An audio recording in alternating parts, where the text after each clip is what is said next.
Hello, and on today's video, I am privileged, honoured, and also excited to be, I've got a double whammy today. Two for the price of one, all you Kid Normal fans out there. I have both Chris Smith and Greg James joining us today. Hello, boys. Hello. Lovely fanfare. Great fanfare. Thank you. My little there we go. You get two because there's two of you. It looks very sunny and delightful where you are. Are you perchance writing? Because these are times of lockdown and social distancing, but you two are together. Well, I must just say we are 2 meters away from each other. And yes, yeah, we're writing. We are. Oh, this wow. is top secret stuff. We are currently writing. Kid Normal Book 6. Well, no, actually, this is a Konnie Huq exclusive.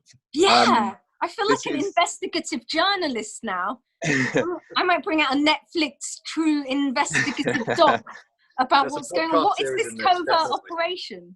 Yeah, so there's a covert operation. We have started writing a brand new adventure. No way.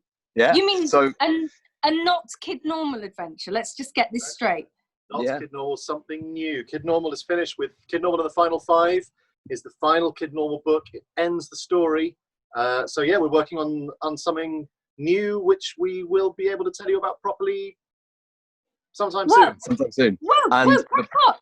Kid Normal is over then? Over in terms of, like, we wanted it to finish nicely. It wasn't sort of taken from us. It was, we wanted to just go, okay, there's 4 books here, plus the World Book Day book, but there's 4 main stories. And we felt like that was the story told. And we were like, we don't want to just keep going with these characters and just write any old stuff about them, because we had some great stuff to kind of finish up with and tie some loose ends, and it's our favorite one, isn't it? Definitely of the, in terms of the scale of the adventure and the story and how fun it was to write. Actually, it's our favorite one, so we wanted to leave it on a high. Well, hopefully that's what the readers will think, and then we've just got loads of other ideas sort of percolating in our heads. So we wanted to go, right, let's do something else, let's see what else we can write. So that's happening today on that very laptop right here.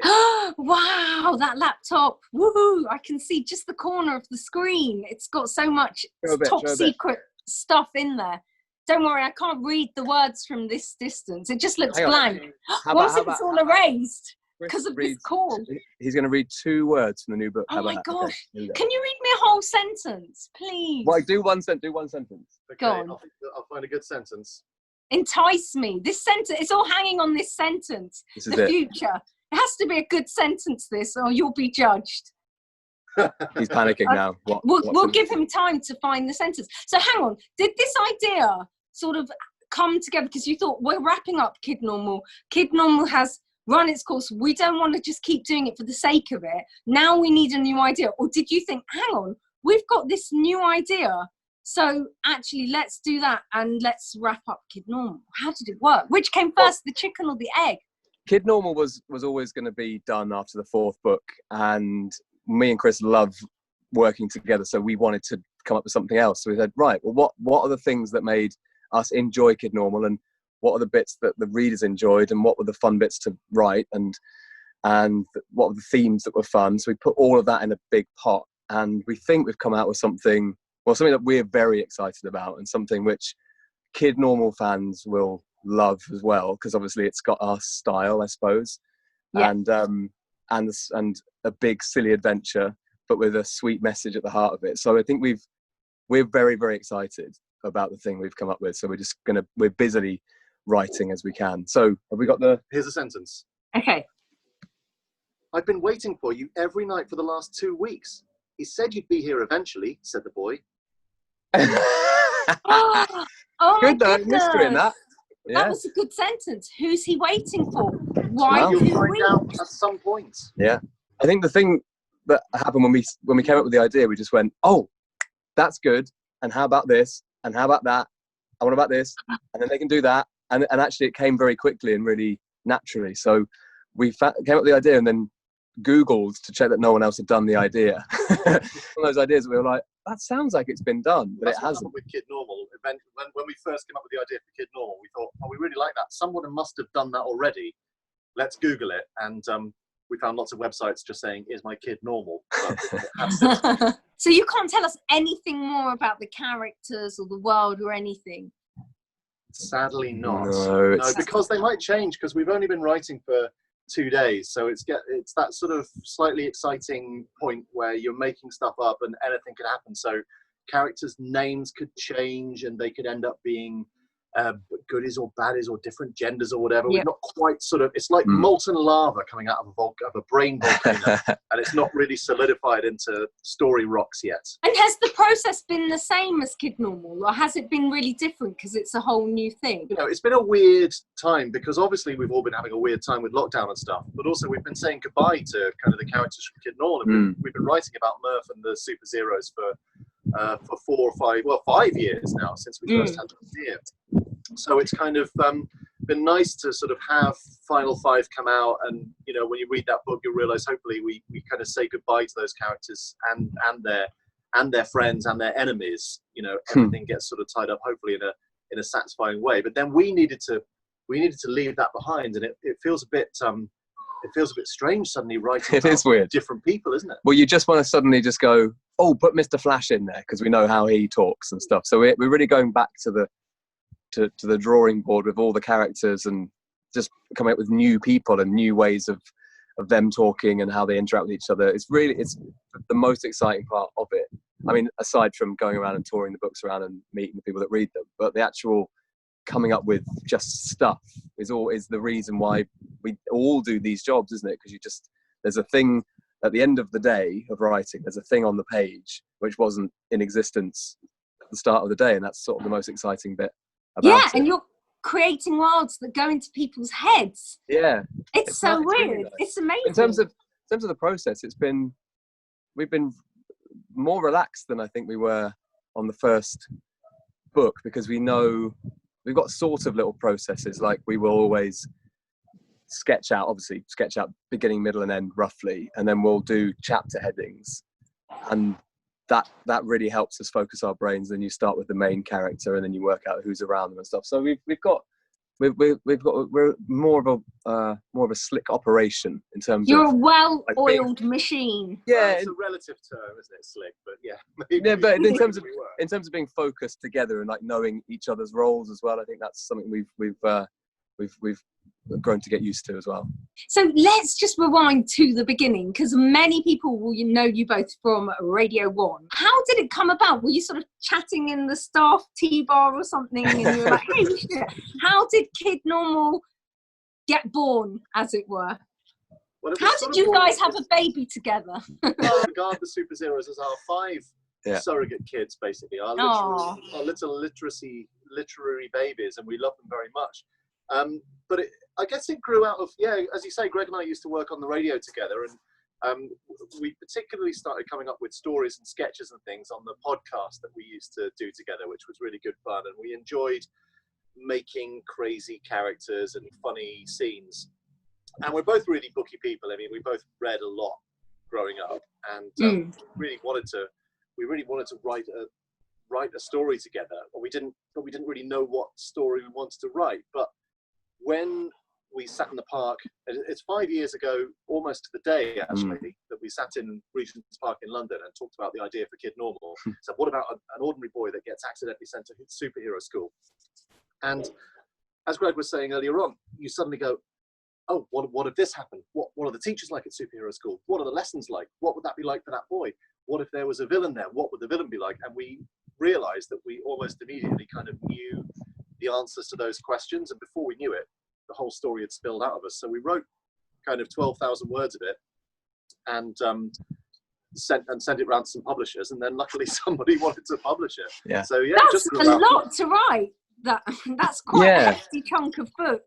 Well, we wanted to do it the right way around, rather than get the book deal first. We wanted to make sure there was a good book, that was going to be published. So we've done it hopefully in the way that all authors would do it. And you write your sample first. One of the jumping off points as well for us to just commit something to paper was the fact that radio is amazing in that it's very spontaneous and it's there and it's gone and you move on to the next thing. But actually we wanted to just take some time over a thing and there to be something on paper. And we were sort of wondering what it would be. We wanted to work together and write something together, but we weren't sure exactly what. And then, as Chris was saying, we like a big mutual love of our things are silly things and adventurous big stories. So that's really, it was the obvious thing for us to do, was to write stories that just made us laugh and that were silly and sort of full of escapism, really. And you have achieved it. Well, on that note, I'm going to let you both go and do more writing. I'm very excited. I feel like I've got an exclusive here. Is this common knowledge? No, this is literally, as I said, a Konnie Huq exclusive. Wow! Oh, thank you. And so when will, I mean, I'm very excited to be reading this as well. Let's stick with the now, but going to the future, when can we see this new book actually in shops and out there? It will be next year. It will be the back end of next year is the plan at the moment, but obviously all those things can change because of delays and stuff. And actually, what we want to do is, we haven't really properly released the final 5. We haven't released the final Kid Normal because we released it during the early stages of lockdown, and we didn't do our normal sort of school tours and literary festival stuff and book signings and supermarket signings. So we want to go out and do all that before we move on to the next thing, properly. Yes. But while we have no writing to do, it's really nice for us to just get going, really. So we're using this time, we're trying to be grown-ups and use our time wisely. And then when we're a bit freer and you can visit schools and meet the readers and stuff, we can go out and have some silly afternoons with them.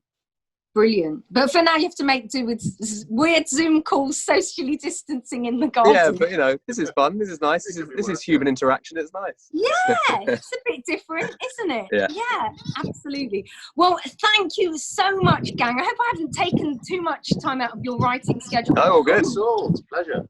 I am very excited about the new book coming out, but also because right now I'm going to be reading a bit of this. So I will bid you farewell.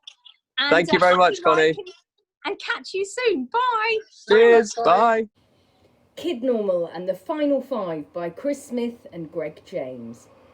There are heroes everywhere. You walk past them in the street every day. You read about them in the papers. You hear about them on the news. For a long time, heroes worked in secret, but something happened to change that. I was a part of that change because I discovered the hero's greatest secret, Murph Cooper. The bit before the beginning. It's not difficult to control people's minds, thought Nicholas Knox to himself. You just have to give them something to be afraid of. He reached up and swatted a patch of ash from the shoulder of his dark, expensive-looking suit. He knew the speech he was about to give would be replayed again and again, and he meant to look his best. Lenses of the news cameras arranged in a semicircle in front of him yawned like hungry open mouths. For a moment, a trick of the light made Knox's shadow trailing behind him across the rubble of the ruined power station loom like some monstrous bird preparing to feed its young. I have something to say, said Knox, in a commanding, strident voice as the eyes of the media focused on his keen, sharp-nosed face. The country deserves to know what happened here today. We have been lied to for too long. I have uncovered a shocking secret. The choking dust from the collapsed Titan 13 power station spun and whirled in the TV lights. Rubble crunched underfoot as Knox searched for a more secure foothold with his highly polished shoes. He smiled to himself, but only on the inside. To everyone watching on the news, his face seemed troubled and concerned. My name, he told the country for the first time, is Nicholas Knox, and for months now I have been investigating a secret organisation that has been operating with the full knowledge and support of the authorities. An organisation that threatens the very fabric of our society. An organisation that calls itself the Heroes Alliance. He sneered the last 2 words out sarcastically. He glanced around at the camera lenses, which were fixed on him like a row of glassy, mesmerised eyes. His internal smile grew broader and more mocking still, even as his face adopted a furrowed brow. This organisation exists to cover up the fact that there are freaks in our midst. He raised his voice suddenly. People with strange and dangerous abilities. But instead of confining them for proper research and treatment, this secretive alliance has been allowing them to roam freely amongst us. And here you can see the result. He waved a hand behind him. The cameras zoomed out to reveal a panorama of tumbled concrete and twisted blackened metal. It was an arresting image. The sharply suited man with the sad expression standing alone amongst the smoking rubble. It was a picture that would feature on the front page of every single newspaper the next morning. This alliance, Knox went on, does not share our common values of openness, decency and fair play. Sadly, I was too late to stop this tragedy at Titan 13 today, but I solemnly promise you I will not allow these maniacs to attack again. I demand an immediate meeting with our top government officials to present my research and to challenge them on their failure to act sooner. I will update you as soon as I can, but in the meantime I must rest after the trauma of today's events. He turned and walked towards a waiting ambulance, snapping "No questions" at a radio reporter who tried to accost him with a microphone. Behind him, one of the last remaining sections of Titan 13's giant concrete chimneys collapsed in on itself with a roar and a mushroom cloud of thick dust. Chapter 1. Oddballs and Freaks. After the villain is defeated, what then? That was the question Murph Cooper was pondering as he hopped around his bedroom searching for a second sock. His attic room was always warm and he'd opened the wooden doors that led onto his small rickety balcony to let in a fresh late October breeze. Frosted spiderwebs sparkled outside as the cold air brushed past them and rushed into the room, bringing with it all the scents of autumn. Mouldering leaves, the anticipation of fireworks, and a faint, faraway whiff of cinnamon-scented Christmas. A couple of the aforementioned smells may have been imaginary, but they were no less real for that. Murph stopped his hopping as a mocking laugh drifted in with the breeze, and he peered outside to see a sleek black and white bird regarding him from a nearby rooftop. The back of Murph's neck prickled uncomfortably. Even though Magpie was now powerless and safely behind bars, he couldn't shake the feeling that the man in black was still somehow dogging his footsteps.